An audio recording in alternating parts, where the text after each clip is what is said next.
पैसा असला तर भारतात कायदा कसा हवा तसा वाकवता येतो याचं जिवंत उदाहरण म्हणजे रमीसारखे ऑनलाईन गेम्स।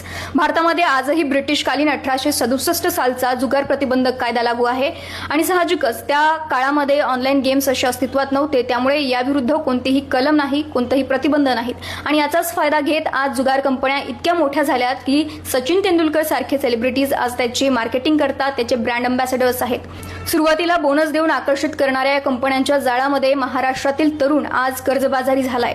पुण्यातील एका तरुणाने 38 लाख रुपयाची चोरी केली स्वतःच्या घरामध्ये। मावळमधील 2 तरुणांनी शेती विकली।